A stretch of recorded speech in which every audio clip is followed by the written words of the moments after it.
दीदी किसान, बदलते भारत की शान।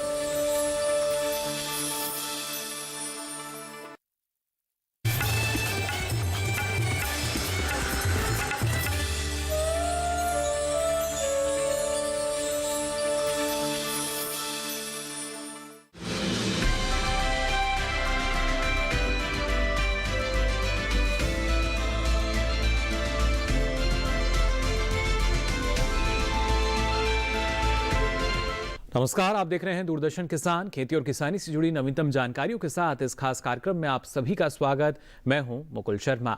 आइए बताते हैं क्या है नया आज के कार्यक्रम में। बजट 2021 और 22 में कृषि के लिए प्रावधान। वित्त वर्ष 2021 और 22 के लिए प्रधानमंत्री फसल बीमा योजना के लिए 16,000 करोड़ रुपए का आवंटन। भारत कोविड-19 की खुराक देने वाला तीसरा शीर्ष देश बन चुका है। खरीफ विपणन सीजन 2020 और 21 के दौरान न्यूनतम समर्थन मूल्य का क्रियान्वयन। और आइए अब देखते हैं समाचार विस्तार से। आपको बता दें, बजट में कृषि एवं ग्रामीण विकास पर सरकार का विशेष ध्यान रखे गए। बजट में कृषि, गांव, युवा, महिला और जनहितैषी के साथ बजट समावेशी स्वस्थ भारत, सशक्त भारत का मार्ग प्रशस्त करेगा। बजट 2021 और 22 बजट पेश किया गया है। इसमें सर क्या बजट में कोई विशेष क्या है? देखिए, जल शक्ति मंत्रालय की तरफ से अगर मैं पेयजल के बारे में बोलूं तो पिछले बार 11,500 करोड़ रुपए का बजट दिया गया था और सरकार ने ये भी हमको फैसिलिटी दी थी कि 12,000 करोड़ रुपए और भी आप ड्रॉ कर सकते हैं। तो 11,500 करोड़ रुपए का लास्ट ईयर का बजट था। उसके सामने इस साल 50,000 करोड़ रुपए का बजट दिया गया है। तो पेयजल के लिए, हर घर नल से जल के लिए, जल जीवन मिशन के लिए बजट में लगभग 5 गुना की बढ़ोतरी हुई है। बहुत बड़ा काम है। और सबसे बड़ा ये है कि हर घर में, हर महिला को, हर परिवार में नल से शुद्ध जल मिले, जिससे कि वो अपने जीवन को बेहतर बना सकें, अपने परिवार के बच्चों पर ज़्यादा समय व्यक्त कर सकें और ख़ास करके बच्चों को शुद्ध पानी मिल सके। जी सर, जल जीवन मिशन एक बहुत बड़ा प्रोजेक्ट है सर। इसमें जैसे हर घर को जल लें और सबसे पहले इसमें सर क्वालिटी से संबंधित ज़्यादा इस पर फोकस किया जाता है सर। उसको हर घर जो जल के शुद्ध जल, जैसे बताया भी गया कि 8 से 10 लीटर पर जो इंडिविजुअल व्यक्ति है उसकी ज़रूरत है सर, इसको कैसे पूरा करेंगे? देखिए, सरकार ने इस चीज़ को मानती है और रियलाइज़ किया है कि पानी जो है हर घर को शुद्ध मिलना चाहिए, क्वांटिटी में मिलना चाहिए, एक समुचित मात्रा में मिलना चाहिए, 55 लीटर पर पर्सन पर डे के हिसाब से। और वो जो है उसकी क्वालिटी अच्छी होनी चाहिए, शुद्ध होना चाहिए और डेली मिलना चाहिए, रेगुलर होना चाहिए। तो इस चीज़ को ध्यान में रखते हुए, ये भी इस चीज़ को समझते हुए, सबसे बड़ी बात यह है कि जहाँ जहाँ पे भी पानी में कंटामिनेशन पाया जाता है, कहीं पे आर्सेनिक है, फ्लोराइड है, आयरन है, सैलिनिटी है, उन क्षेत्रों में पेयजल, घर में शुद्ध पेयजल जल्दी से मिले, पहले मिले, इस चीज़ का बड़ा ध्यान रखा गया है। पर जैसा कि आप जानते हैं कि कई जगहों पे ऐसा हो सकता है कि जैसे फ्लोराइड अफेक्टेड एरिया है राजस्थान में और वहाँ पे सूखाग्रस्त क्षेत्र है, तो वहाँ पानी की स्कीम बनने में टाइम लगता है। तो ऐसे क्षेत्रों में ये है कि जहाँ पे ऐसी समस्या है कि अगर फ्लोराइड का कंटामिनेशन है तो कम्युनिटी वाटर ट्रीटमेंट प्लांट लगा करके हर घर में प्रति पर्सन, हर आदमी को 10 लीटर, 8 से 10 लीटर पर पर्सन पर डे के हिसाब से पीने के लिए और खाना बनाने के लिए शुद्ध पानी देना है। इस चीज़ का जल जीवन मिशन में आयोजन किया गया है। और सबसे बड़ी बात यह है कि 2024 तक हर घर को नल से शुद्ध जल मिलना शुरू हो। पर ये बीच के पीरियड में जब तक वो स्कीम उस गांव की तैयार नहीं होती है, तब तक इस तरह से 8 से 10 लीटर शुद्ध पानी मिलना चाहिए। जी सर, आपने बहुत बड़ी जो समस्या है बताया कि आर्सेनिक की समस्या है, सूखाग्रस्त की भी समस्या है, खासतौर से अगर हम पूर्वोत्तर भारत की बात करते हैं वहाँ पर आर्सेनिक की समस्या बहुत ज़्यादा है सर, उसको कैसे दूर करेंगे? देखिए, आर्सेनिक की जैसे खास करके देखा गया कि वेस्ट बंगाल और आसाम के क्षेत्र हैं, वहाँ आर्सेनिक कंटामिनेशन है, कुछ यूपी में भी और कुछ बिहार में है। पर इसका सबसे एक अच्छा तरीका यह है कि भाई सरफेस वाटर का कहीं सोर्स है तो उस सरफेस वाटर से लेकर के स्कीम को बना करके घर में पानी दिया जा सकता है और वही किया जा रहा है। और कहीं जगह पे मान लिया सरफेस वाटर नहीं है, कोई नदी नहीं है, कोई झील नहीं है, कोई ऐसी पानी का सोर्स नहीं है, तो ग्राउंड वाटर जो है आर्सेनिक के, उसके लिए आर्सेनिक ट्रीटमेंट प्लांट भी लगाया जा सकता है और आर्सेनिक ट्रीटमेंट प्लांट लगा करके भी पानी दिया जा सकता है। सो शुद्ध पानी देने के लिए आर्सेनिक प्रभावित क्षेत्रों में surface water based pipe water supply scheme is the best option. अगर वो नहीं हो पाता है तो फिर आर्सेनिक ट्रीटमेंट प्लांट लगा करके पानी दिया जाएगा। जी सर, और हर घर जल की जहाँ तक बात है, हर स्टेट गवर्नमेंट अपने तरफ से भी इस पर पहल किया जा रहा है, स्टेट गवर्नमेंट के द्वारा, केंद्र सरकार के द्वारा भी। सर, ये कि आम आदमी के बीच में धारणा है कि आखिर केंद्र सरकार की मदद हमारे पास पहुँच रहा है या स्टेट गवर्नमेंट की? देखिए, माननीय प्रधानमंत्री जी ने 15 अगस्त 2019 को जब जल जीवन मिशन की घोषणा किया था तो उन्होंने एक बात बहुत कही थी कि हम राज्यों के साथ मिल करके इसका अमल करेंगे। पानी राज्यों का विषय है, तो केंद्र सरकार और राज्य सरकार मिल करके काम करती है। इसमें राज्य सरकार या कोई केंद्र सरकार अलग नहीं है।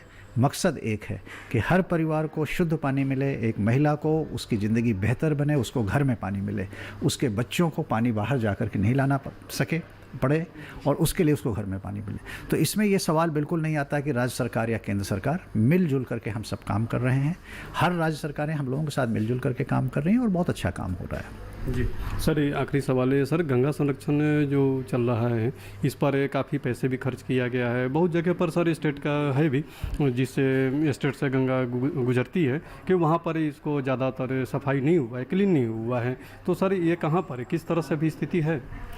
देखिए, जब से हम लोगों ने देखा है नमामि गंगे आज तक का किसी भी नदी को बेहतर बनाने का आई थिंक सबसे बड़ा और सबसे सक्सेसफुल प्रोग्राम रहा है। इसकी सबसे बड़ी पहचान ये है कि अगर उस नदी में वहाँ के जीव जंतु वापस आ गए, अगर वहाँ पे डॉल्फिन वापस आ गई है, तो इसका मतलब है कि वहाँ की पानी का क्वालिटी इम्प्रूव हो चुका है। रही बात है कि सोसाइटी में एक कल्चर लाने का कि सफाई का कल्चर आए, इसके लिए स्वच्छ भारत मिशन और नमामि गंगे के अंदर दोनों में बहुत काम हो रहा है।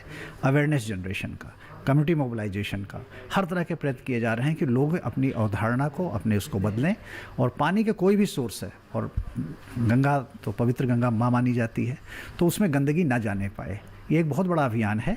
पर एक चीज़ बहुत क्लियर है कि गंगा का पानी बहुत ही अच्छा हो चुका है, और सबसे बड़ी बात है कि जो उसमें भी जीव जंतु होने चाहिए थे आज वो आ चुके हैं और वो दिखाई पड़ते हैं। So I think we should be very proud of कि एक इंडिया में, जैसे हम पहले यूरोप में सुनते थे या यूएस में सुनते थे कि वहाँ पर नदियों का पुनर्जीवन किया गया और उनको ठीक ठाक किया गया और बेहतर किया गया, आज पहली बार गंगा नदी जो है इतनी अच्छी, इतनी व्हाट वी कॉल निर्मल और अविरल ऐसी नदी बन करके आई है। और फिलहाल यहाँ वक्त हो चला एक छोटे से ब्रेक का। आप बने रहिए दूरदर्शन किसान पर।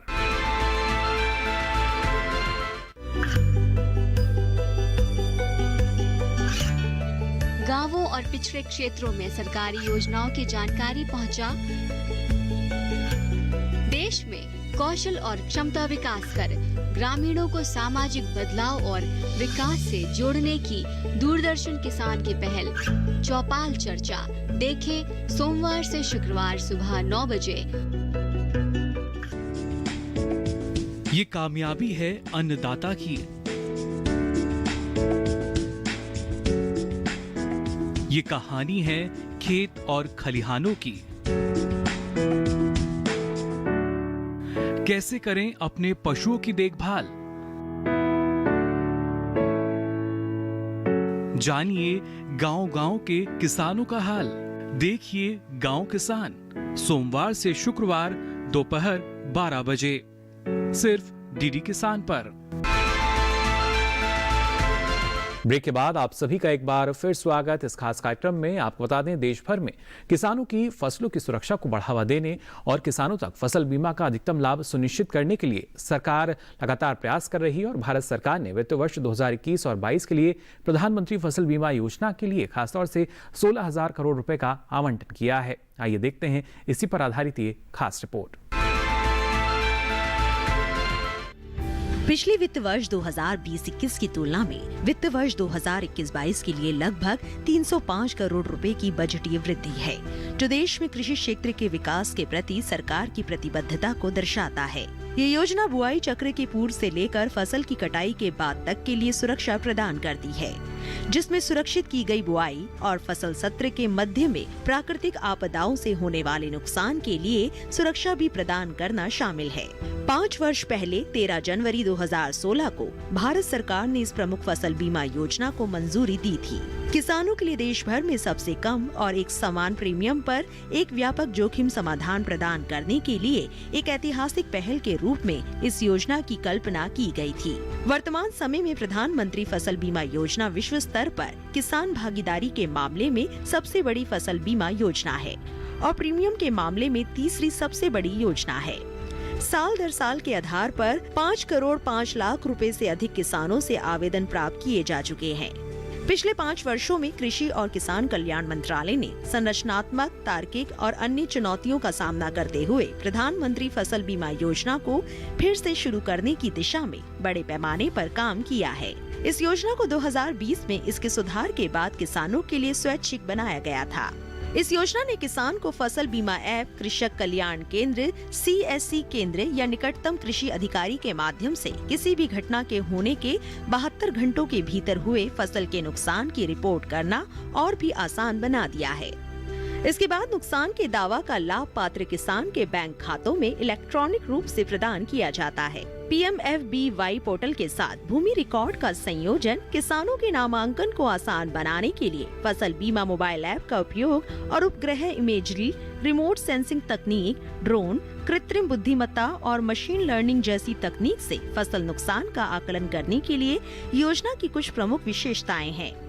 इस समय प्रधानमंत्री फसल बीमा योजना PMFBY के तहत नामांकित कुल किसानों में से 84% छोटे और सीमांत किसान हैं। इस प्रकार सबसे कमजोर किसानों को वित्तीय सहायता प्रदान की जाती है। सरकार का उद्देश्य संरचनात्मक, तार्किक और अन्य चुनौतियों का समाधान करना है और आत्मनिर्भर भारत के लिए सभी किसानों को प्रधानमंत्री फसल बीमा योजना PMFBY के लाभ का विस्तार करना है।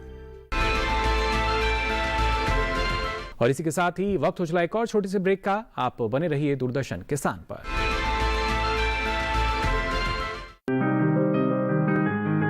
बीमारियों से कैसे बचेगी फसल? मवेशियों की मुश्किलों का क्या है हल? कहां से लाएं बीज, कितनी लगेगी खाद? किसानों के हर फोन का विशेषज्ञ देंगे जवाब। देखिए हेलो किसान लाइव सोमवार से शुक्रवार शाम 6 बजे।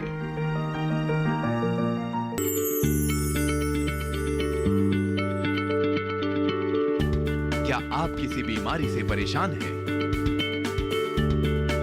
चाहते हैं डॉक्टर की सलाह? तो हम हैं आपके साथ, बताएंगे आपको जीने की राह। समस्याएं आपकी, समाधान देश के मशहूर विशेषज्ञों के। घर बैठे बात करें देश के जाने माने डॉक्टरों से। हमारे लाइव प्रोग्राम स्वस्थ किसान में हर शनिवार शाम 6 बजे से 7 बजे तक।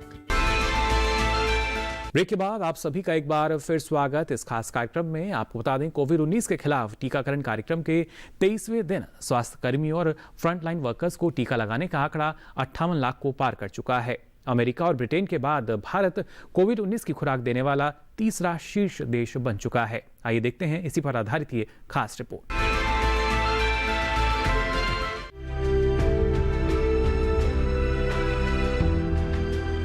राज्य व केंद्र शासित प्रदेशों में टीका लगा चुके लाभार्थियों की संख्या इस प्रकार है। दिल्ली में 1,09,589, बिहार में 3,79,042, आंध्र प्रदेश में 2,99,649, गुजरात में 4,46,367, हरियाणा में 1,39,129, कर्नाटक में 3,88,476, मध्य प्रदेश में 3,42,016, महाराष्ट्र में 4,73,480, ओडिशा में 2,76,323, राजस्थान में 4,60,994, पश्चिम बंगाल में 3,54,000 और उत्तर प्रदेश में 6,73,542 है।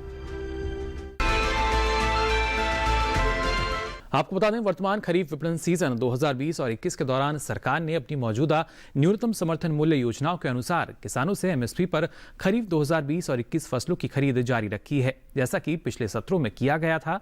पिछले वर्ष के 515.38 लाख मैट्रिक टन की तुलना में इस वर्ष 606.34 लाख मैट्रिक टन से अधिक धान की खरीद की जा चुकी है। आइए देखते हैं इसी पर आधारित एक खास रिपोर्ट।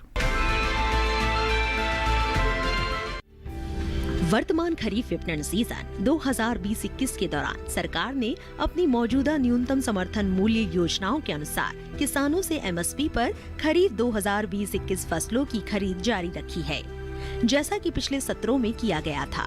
खरीफ 2020-21 के लिए धान की खरीद पंजाब, हरियाणा, उत्तर प्रदेश, तेलंगाना, उत्तराखंड, तमिलनाडु, चंडीगढ़, जम्मू और कश्मीर, केरल, गुजरात, आंध्र प्रदेश, छत्तीसगढ़, ओडिशा, मध्य प्रदेश, महाराष्ट्र, बिहार, झारखंड, असम, कर्नाटक और पश्चिम बंगाल में सुचारू रूप से चल रही है। पिछले वर्ष के 515,38,000 मीट्रिक टन की तुलना में इस वर्ष 606,34,000 मीट्रिक टन से अधिक धान की खरीद की जा चुकी है, जिसमें पिछले वर्ष की अवधि की तुलना में 17.64% की वृद्धि दर्ज की गई। 606,34,000 मीट्रिक टन की कुल खरीद में से अकेले पंजाब ने 202,77,000 मीट्रिक टन का योगदान दिया है, जो कुल खरीद का 33.44% है। वर्तमान में जारी KMS खरीद संचालन के तहत 1,14,478 करोड़ 25 लाख रुपए मूल्य के धान की खरीद की गई है और इससे लगभग 88,53,000 किसान लाभान्वित हुए हैं। खरीद में ट्रांसपेरेंसी आए, ई ट्रांजैक्शन बढ़े, किसान को वाजिब दाम मिले, इलेक्ट्रॉनिक ट्रेड बढ़े, इसके लिए 1,000 मंडियों को इनाम मंडी के रूप में परिवर्तित किया और 1,000 और अब कर देंगे, बजट में प्रावधान हो गया। इसी प्रकार से लगातार हमने कोशिश की है कि कृषक की आमदनी दोगुनी हो और किसानी का योगदान देश के GDP में तीव्र गति से बढ़े। ये जो कृषि सुधार बिल हैं, ये बिल भी इसी दिशा में एक महत्वपूर्ण कदम है। मैं आपके माध्यम से सारे सदन को भी और सारे किसान भाइयों को भी ये कहना चाहता हूँ कि प्रधानमंत्री नरेंद्र मोदी जी किसानों के लिए समर्पित हैं और रहेंगे। अखिल भारतीय व्यापार पोर्टल कृषि उत्पादन के लिए वन नेशन वन मार्केट का सपना साकार करने में मदद कर रहा है। 1000 नई मंडियों को जोड़कर उसका विस्तार। राष्ट्रीय कृषि बाजार, जो ई-नाम के नाम से मशहूर है, कृषि विपणन में एक अभिनव पहल थी, जिसे किसान की अनेक बाजारों और खरीदारों तक डिजिटल पहुंच बढ़ाने और व्यापार के लेन देन में पारदर्शिता लाने के लिए शुरू किया गया था, ताकि बाजार मूल्य निर्धारित करने की प्रक्रिया में सुधार लाया जा सके, गुणवत्ता के अनुरूप मूल्य की प्रस्तुति की जा सके और कृषि उपज के लिए एक राष्ट्र एक बाजार की अवधारणा विकसित हो सके। 18 राज्यों और 3 संघ शासित प्रदेशों में 1000 बाजारों को जोड़कर ई-नाम के तहत बेहतर बाजार लिंकेज प्रदान किया गया था। अब तक 1.69 करोड़ से अधिक किसानों और 1.55 लाख व्यापारियों ने ई-नाम प्लेटफॉर्म पर पंजीकरण किया है। ऑनलाइन और पारदर्शी बोली प्रणाली किसानों को ई-नाम प्लेटफॉर्म पर तेजी से व्यापार करने के लिए प्रोत्साहित कर रही है। ई-नाम प्लेटफॉर्म पर 4.13 करोड़ मीट्रिक टन कच्चा माल और 3.68 करोड़ रुपए की नारियल वस्तुओं और 1.22 करोड़ रुपए की बांस की वस्तुओं की कुल व्यापार मात्रा दर्ज की गई है।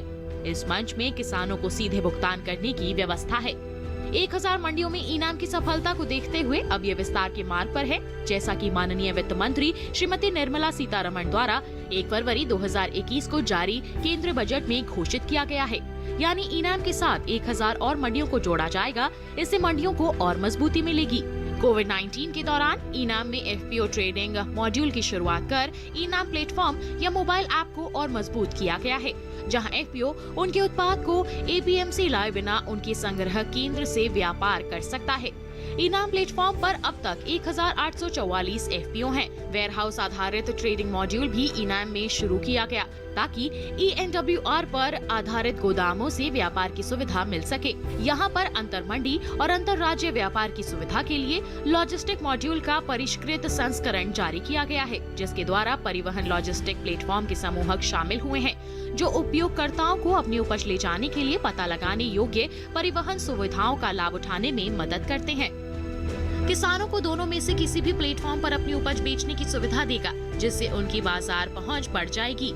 ई-नाम अब प्लेटफॉर्मों के रूप में विकसित हो रहा है, ताकि एक डिजिटल इकोसिस्टम बनाया जा सके जो कृषि के विभिन्न क्षेत्रों में अलग अलग प्लेटफॉर्मों की विशेषज्ञता का लाभ उठा सके। मूल्य श्रृंखला अर्थात ई-नाम के साथ सर्विस प्लेटफॉर्म का विकास और एकीकरण किसानों को उनकी उपज में मूल्य जोड़ने और उनके लिए कृषि विपणन आसान बनाने की सुविधा प्रदान करता है। ई-नाम केवल एक योजना नहीं है, बल्कि ये एक यात्रा है, जिसका उद्देश्य अंतिम मील पर किसान को लाभ पहुंचाना है और उनकी कृषि उपज बेचने के तरीके को बदलना है। इसी तरह का हस्तक्षेप हमारे किसानों को अतिरिक्त लागत के बिना पारदर्शी तरीके से प्रतिस्पर्धी और लाभकारी मूल्यों का एहसास कराकर उनकी आय बढ़ाने में मदद करता है।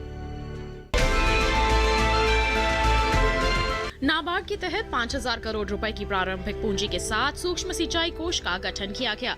MIF में 5,000 करोड़ रुपए और डालकर इसे दोगुना करने का प्रस्ताव है। कृषि सहकारिता एवं किसान कल्याण विभाग देश के सभी राज्यों में साल 2015-16 से एक केंद्र प्रायोजित योजना पर ड्रॉप मोर क्रॉप का कार्यान्वयन कर रहा है। ये प्रधानमंत्री कृषि सिंचाई योजना का घटक है। ये योजना खेत के स्तर पर सूक्ष्म सिंचाई जैसे ड्रिप एवं स्प्रिंकलर सिंचाई प्रणालियों के माध्यम से जल उपयोग क्षमता में बढ़ोतरी पर केंद्रित है। सूक्ष्म सिंचाई को बढ़ावा देने के अलावा ये घटक सूक्ष्म सिंचाई के लिए पूरक स्रोत निर्माण को लेकर सूक्ष्म स्तरीय जल भंडारण या जल संवर्धन या प्रबंधन गतिविधियों का भी समर्थन करता है।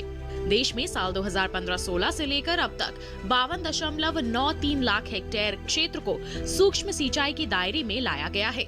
इसके अलावा इस योजना के तहत सूक्ष्म सिंचाई के पूरक को लेकर 4.84 लाख सूक्ष्म स्तरीय जल संवर्धन या द्वितीयक भंडारण संरचनाओं का निर्माण किया गया है। योजना के हालिया मूल्यांकन अध्ययनों से संकेत मिलते हैं कि सूक्ष्म सिंचाई का कवरेज राष्ट्रीय प्राथमिकताओं को प्राप्त करने के लिए प्रासंगिक है। इन प्राथमिकताओं में खेती के पानी के उपयोग दक्षता में काफी सुधार, फसल उत्पादकता में वृद्धि, किसानों को बेहतर लाभ सुनिश्चित करना और रोजगार के अवसरों को पैदा करना आदि शामिल हैं। इस कोष का प्रमुख उद्देश्य PMKSY PDMC के तहत उपलब्ध प्रावधानों से अलग सूक्ष्म सिंचाई को प्रोत्साहित करने को लेकर किसानों को शीर्ष या अतिरिक्त प्रोत्साहन प्रदान करने के लिए संसाधनों को जुटाने में राज्यों को सुविधा प्रदान करना है। राज्य विशेष जरूरतों के आधार पर PPP मोड की परियोजनाओं सहित नवाचार एकीकृत परियोजनाओं के लिए राज्य MIF का विशेष रूप से उपयोग कर सकते हैं। MIF के तहत भारत सरकार राज्य सरकार को दिए गए ऋणों पर 3% ब्याज के रूप में आर्थिक सहायता भी करती है।